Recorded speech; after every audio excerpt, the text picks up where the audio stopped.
E aí, me conta aí se você já passou por uma situação dessa, de estar clamando a Deus, né? De estar orando, de estar aguardando a intervenção de Deus em determinado assunto e a gente passa, né? Ora, e parece que as coisas não vão mudar.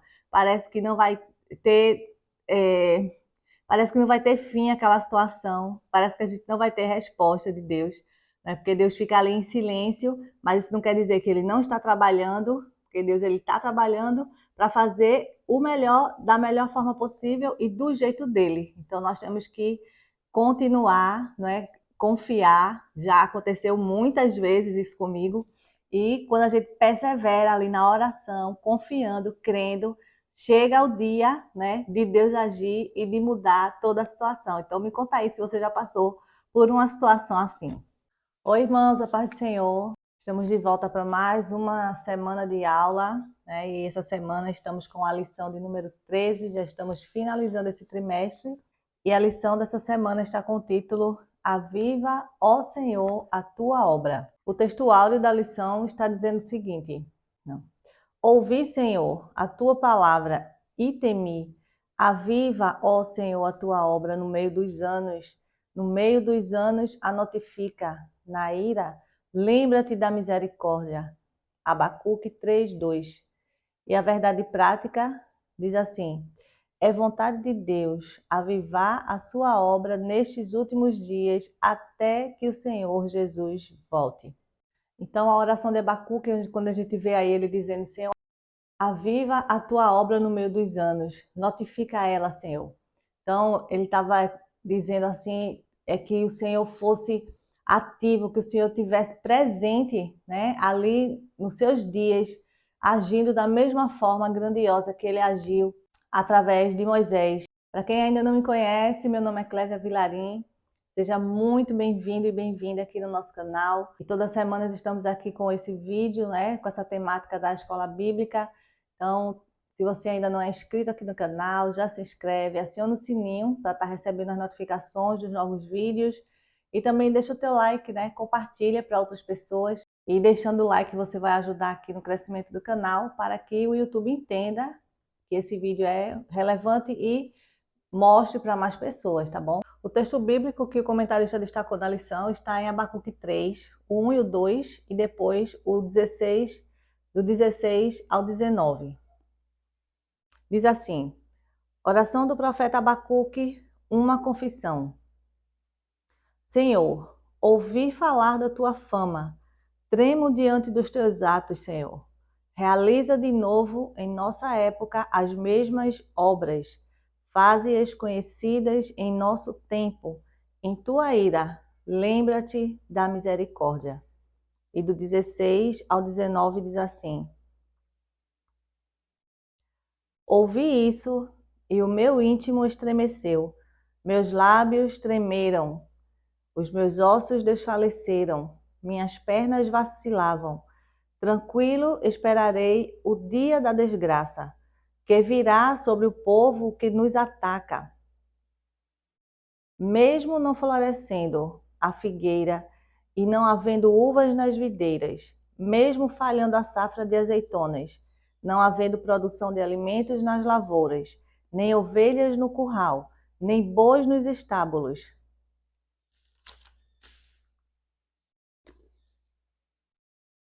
Ainda assim, eu exultarei no Senhor e me alegrarei no Deus da minha salvação.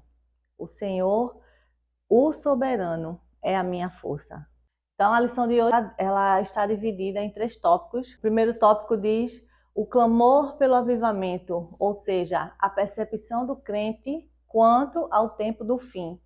O segundo tópico fala sobre o avivamento pela palavra, ou seja, a atuação do crente no tempo do fim, né? O que é que o crente tem que fazer nesse tempo, enquanto estamos aqui esperando, né, a volta do nosso Senhor. E o terceiro tópico fala sobre avivamento, questão de vida ou morte, o clamor do crente no tempo do fim. E aí no primeiro tópico, quando a gente fala aí sobre a percepção do crente ao tempo do fim, a gente vê aí a percepção de um tempo de iniquidade, de um tempo de apostasia, de um tempo de esfriamento espiritual.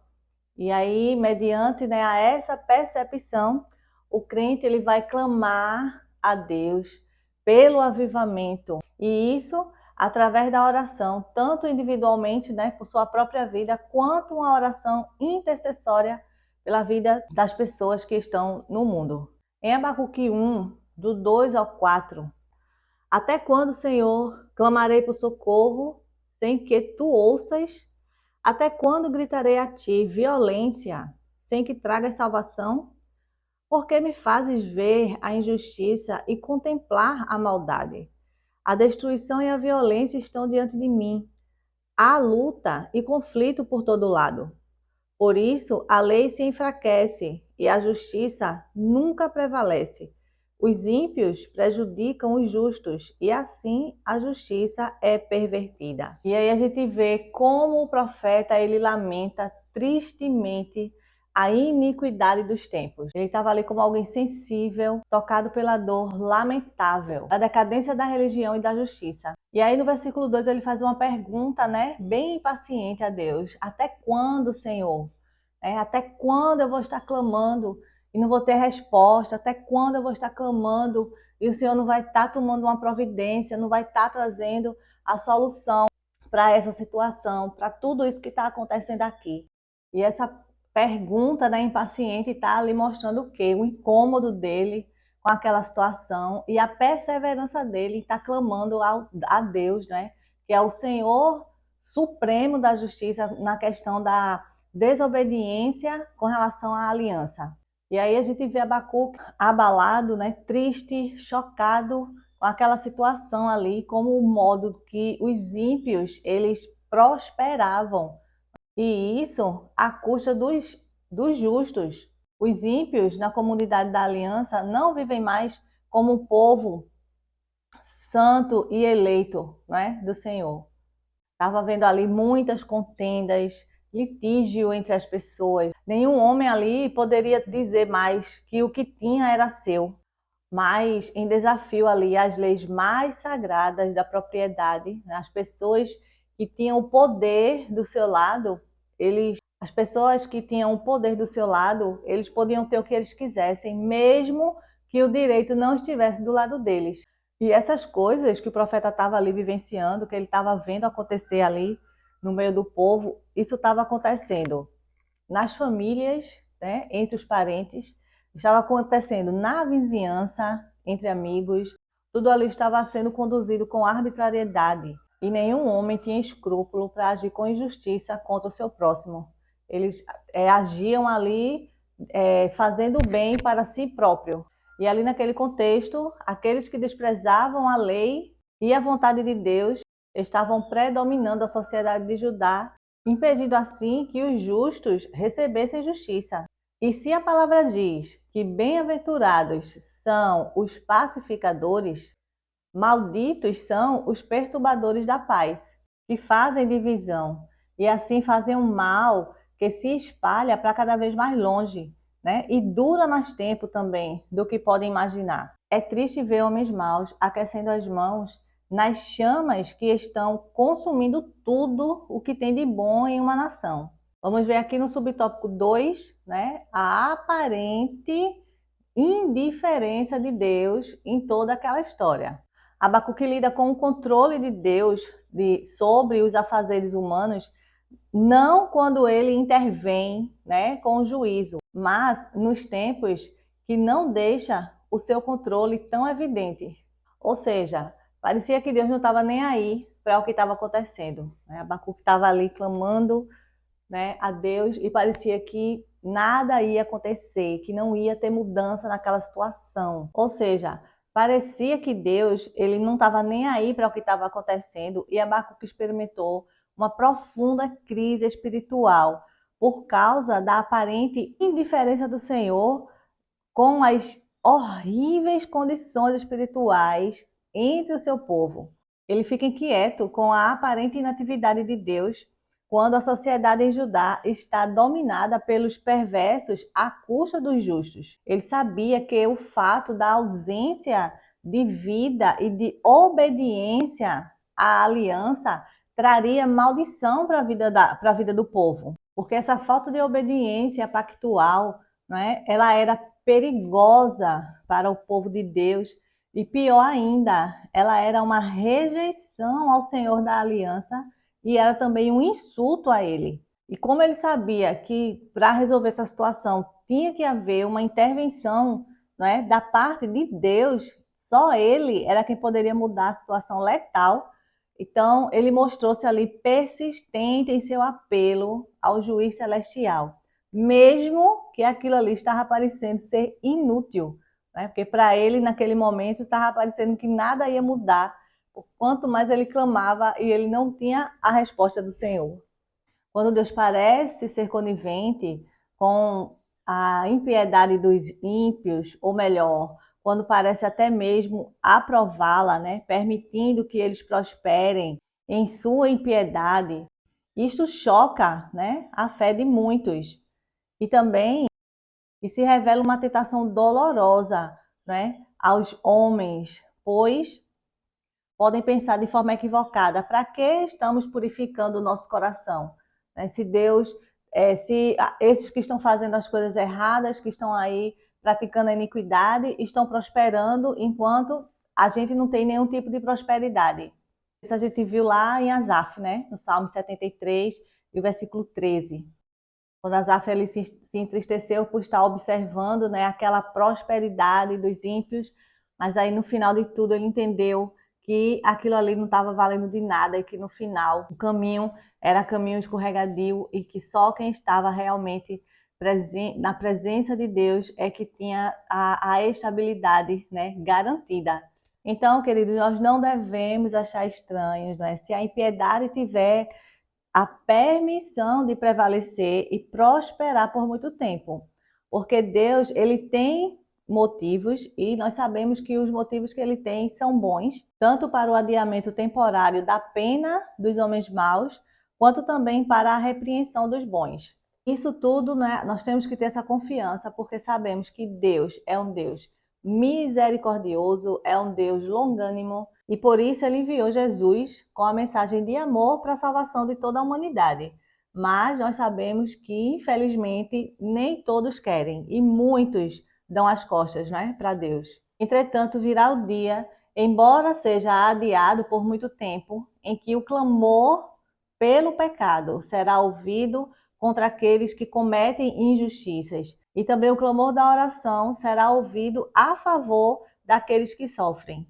E aí, me conta aí se você já passou por uma situação dessa, de estar clamando a Deus, né, de estar orando, de estar aguardando a intervenção de Deus em determinado assunto e a gente passa, né, ora, e parece que as coisas não vão mudar, parece que não vai ter é, parece que não vai ter fim aquela situação, parece que a gente não vai ter resposta de Deus, né? Porque Deus fica ali em silêncio, mas isso não quer dizer que ele não está trabalhando, porque Deus ele está trabalhando para fazer o melhor da melhor forma possível e do jeito dele. Então nós temos que continuar, né? Confiar. Já aconteceu muitas vezes isso comigo.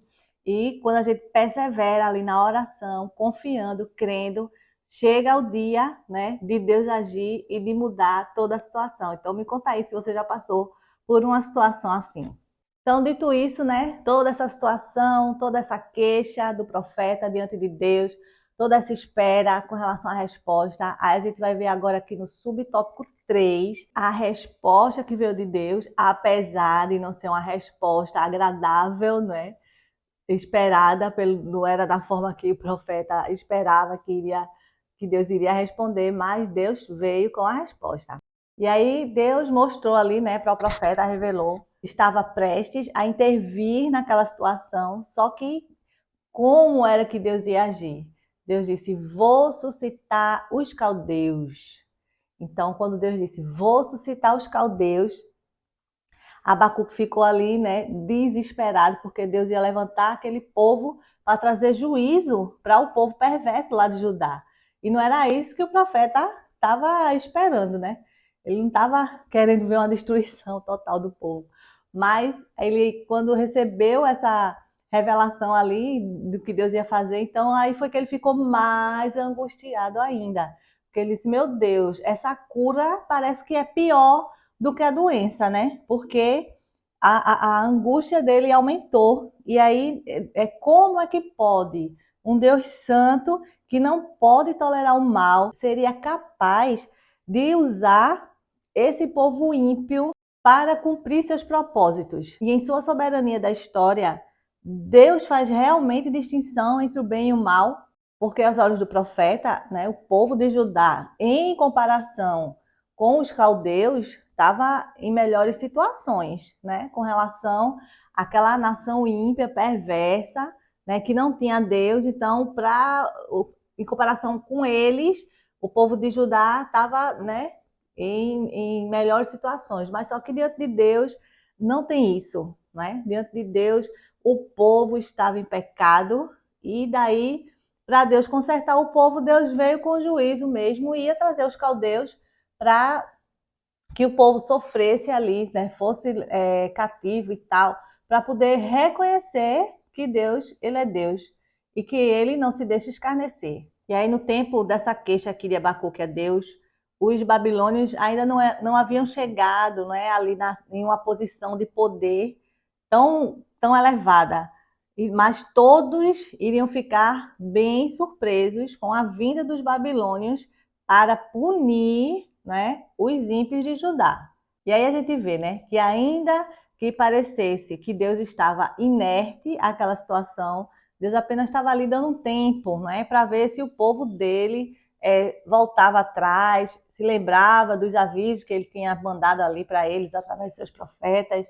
Estava dando só tempo para ver se eles, né, se retratavam diante de Deus, mas o povo não quis ouvir. O povo ali não quis saber e não se lembrou de nada do que Deus já tinha falado antes, né, avisado. Mas então, embora os caminhos de Deus sejam inescrutáveis, né, os seus propósitos são consistentes. E nós não devemos questionar os propósitos de Deus. E aí agora chegamos no segundo tópico, falando aqui sobre o avivamento pela palavra, ou seja, a atuação do crente ante o tempo do fim.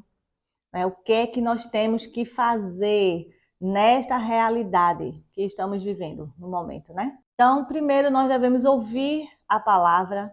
Segundo, nós devemos temer ao Deus da palavra. E terceiro, precisamos perseverar em obedecer a palavra. Em Abacuque 3:2, o profeta reconhece o recebimento da resposta de Deus, né, a sua petição anterior e a impressão que isso causou nele. Então, ele disse assim: ouvi, Senhor, a tua palavra. No capítulo anterior, né, no 2, o versículo 1, ele diz: vigiarei para ver o que fala comigo. E agora aqui ele está reconhecendo que ele recebeu, né, essa palavra do Senhor. Senhor, eu ouvi a tua palavra. Se nos fizermos surdos, os nossos ouvidos à palavra de Deus, não poderemos esperar nada além de que ele também faça surdos os seus ouvidos às nossas orações.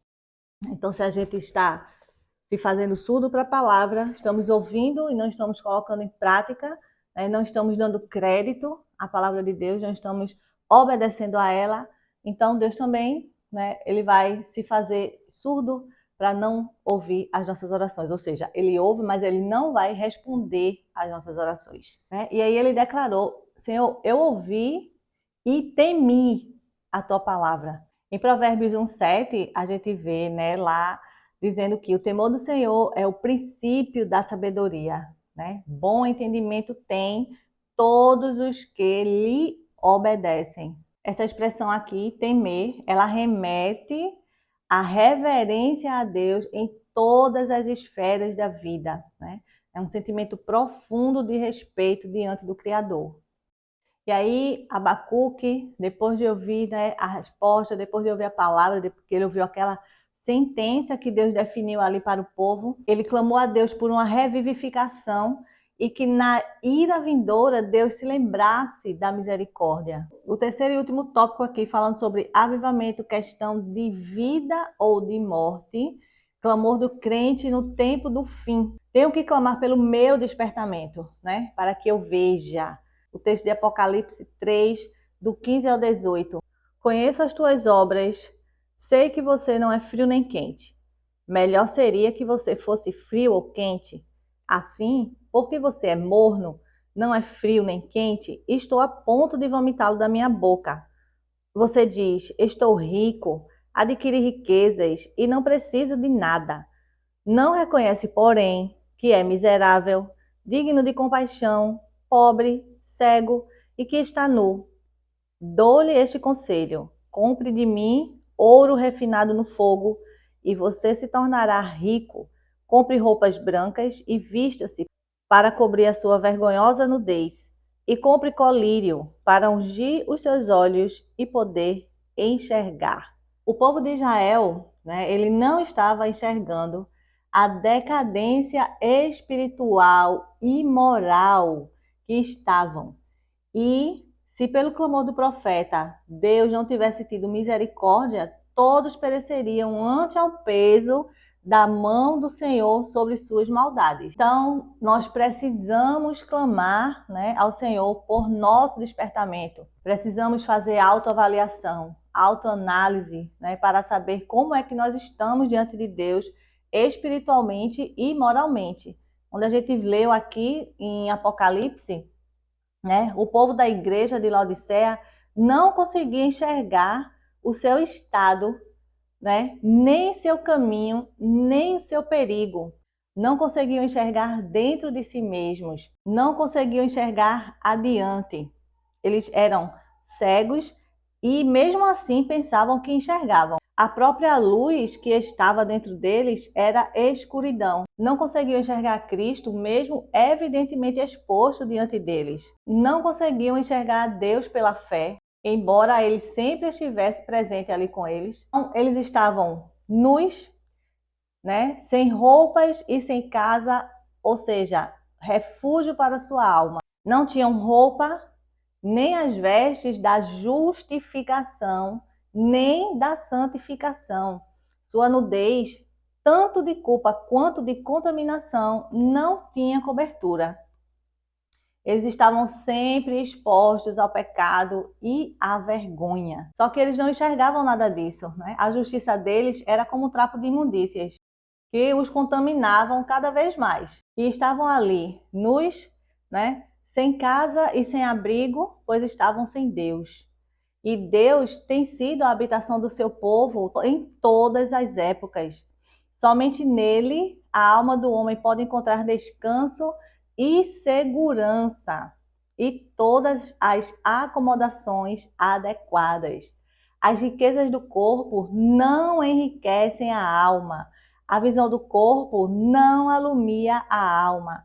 A casa mais aconchegante para o corpo não vai fornecer descanso e também segurança para a alma. A alma é uma coisa diferente do corpo e precisa de acomodações adequadas à sua natureza. Ou então, em meio à prosperidade do corpo, né, ela será desgraçada e miserável. Precisamos do colírio do Espírito, né, para nós enxergarmos os nossos erros diante de Deus. Porque esse povo aqui estava achando que estava enxergando alguma coisa e não estava enxergando nada.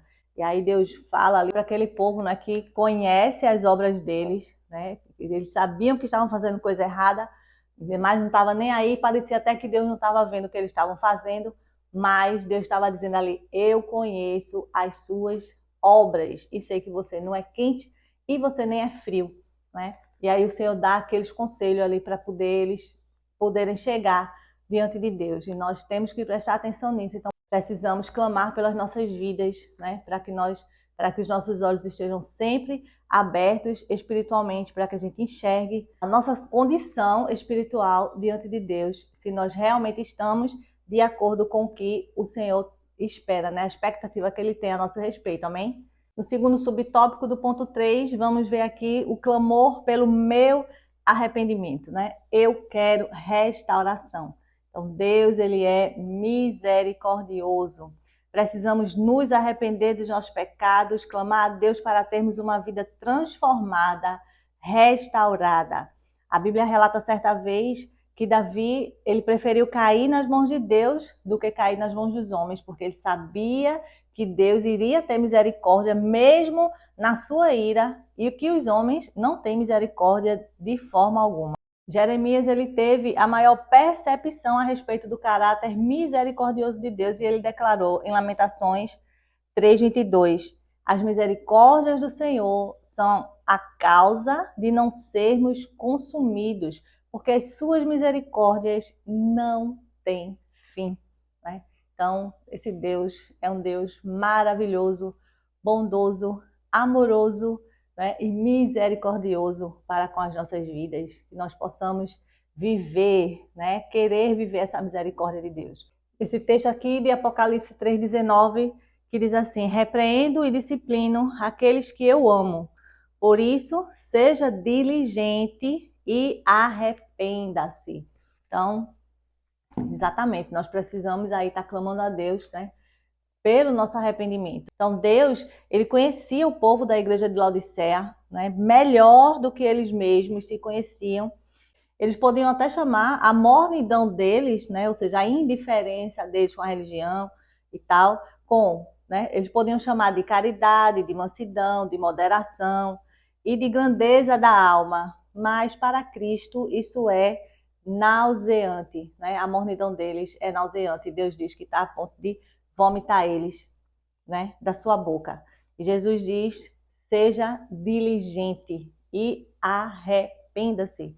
Então, precisamos nos arrepender, né, e levar essa mensagem de arrependimento para o mundo, né, para que possam também chegar ao pleno conhecimento da verdade e reconhecer seus erros diante de Deus. Chegamos aqui agora no final, no último subtópico da lição, não é, falando sobre clamemos a Deus. Então, eu tenho que clamar por meu avivamento. Eu quero participar. O texto bíblico aqui está em 1 Timóteo 4, o 12 e o 16. O 12 diz assim: ninguém o despreze pelo fato de você ser jovem, mas seja um exemplo para os fiéis na palavra, no procedimento, no amor, na fé e na pureza.